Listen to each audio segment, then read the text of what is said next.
जी अस्सलाम वालेकुम। हम एक्सरसाइज 1.1 करने लगे हैं। ये थोड़े से शॉर्ट क्वेश्चंस थे उसके मैंने कहा ये किताब के ऊपर से बता दूं। Find the order of the following matrix. इसका ऑर्डर बताना है। देखिए इसके ये फर्स्ट रो, ये सेकंड रो, ये फर्स्ट कॉलम, ये सेकंड कॉलम। तो इसका जो ऑर्डर होगा वो हमारे पास क्या होगा। जी मैं इसका ऑर्डर बता रहा था आपको कि इसका ऑर्डर होगा 2/2। ऐसे ये भी 2/2 है क्योंकि इसकी भी 2 रोज़ और 2 कॉलम है। इसको देखें तो इसकी 1 रो है, तो ये 1/2 होगा क्योंकि इसके 2 कॉलम है।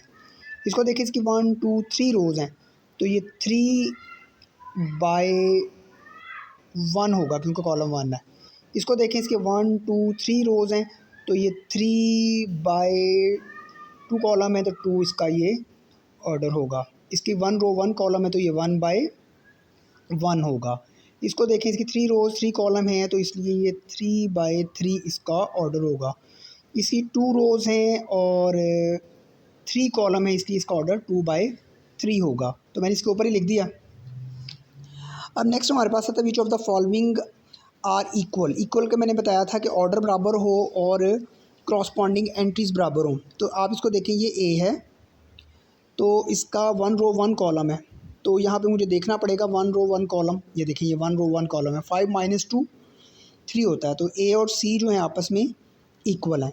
अब ज़रा बी और आई को देखें, ये 3 है, देखें इसकी क्रॉसपॉन्डिंग एंट्री 3 है।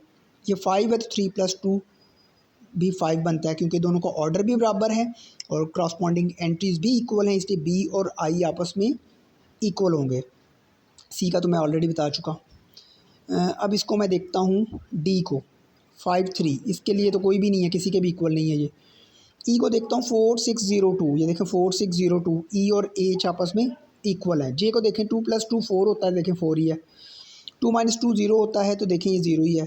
2 + 4 जो है वो 6 होता है, देखें 6 ही है। 2 + 0 जो है वो 2 होता है, देखें 2 है। तो इसका मतलब है ई एच और जे ये तीनों आपस में इक्वल हैं। सिमिलरली एफ़ और जी इक्वल है, देखिए ये 2 लिखा हुआ ना, तो ये 3 - 2 1 2 होता है। 6 है, तो 3 + 3 6 होता है। दोनों का ऑर्डर भी इक्वल है, दोनों की क्रॉसपॉन्डिंग एंट्रीज भी इक्वल हैं, इसलिए ये इक्वल है। तो हमारे पास 2 क्वेश्चन तो हो गए। थर्ड क्वेश्चन जो है उसको मैंने कागज़ के ऊपर सॉल्व किया है। कागज़ की तरफ चलते हैं, यानी कि रजिस्टर की तरफ। जी ये मैंने रजिस्टर के ऊपर क्वेश्चन लिख लिया है पहले। इसको अगर आप देखें a + c है, ये a + 2b है, c - 1 है और 4d - 6 है, और ये इक्वल किसके है, 0 - 7 3 और 2d के। क्रॉसपॉन्डिंग ऑर्डर बराबर है क्योंकि देखें 2 रोज़ हैं 2 कॉलम्स हैं, 2 रोज़ हैं 2 कॉलम हैं। इक्वल का निशान उससे हमें दिया हुआ है, इसलिए क्रॉसपॉन्डिंग एंट्रीज इक्वल होनी चाहिए, तो इसलिए a + c = 0 होगा, c - 1 = 3 होगा, a + 2b = -7 होगा, 4d - 6 = 2d होगा। ये मैंने 4 इक्वेशन जो हैं वो लिख ली हैं। सबसे पहले तो मैं क्वेश्चन नंबर 2 को सॉल्व करता हूँ क्योंकि आसानी से सॉल्व हो जाती है। फ्रॉम क्वेश्चन 2 c - 1 = 3 है, तो c = ये माइनस का 1 इधर से उधर जाएगा, प्लस का हो जाएगा, 3 + 1 4 हो जाएगा, c = 4। अब मैं इस वैल्यू को क्वेश्चन नंबर 1 में पुट कर देता हूँ। By putting the value of c in equation 1, a + c = 0, c की जगह मैंने ये कीमत जो निकाली है दर्ज कर दी। a + c = 0, तो 4 जो है a + c है, तो c की जगह मैंने कीमत दर्ज कर दी ना 4 4। ये 4 को मैं इधर से उधर ले जाऊँगा तो ये माइनस का हो जाएगा, a = -4। अब a निकल आया, तो by putting the value of a in equation 3, question 3 क्या है मेरे पास, a + 2b = -7।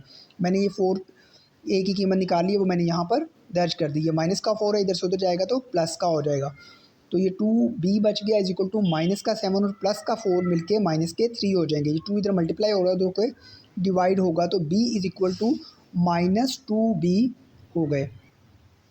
सॉरी ये मैं गलत बोल गया हूँ, 2 उधर जाकर डिवाइड होगा, तो b = -3/2 हो जाएगा। तो चौथी क्वेश्चन की तरफ चलते हैं।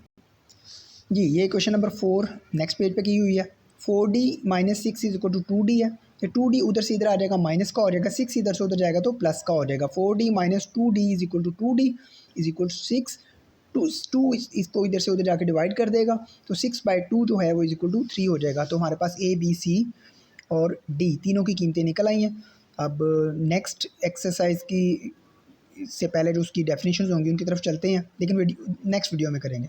चलें जी, तब तक के लिए अल्लाह हाफ़िज़।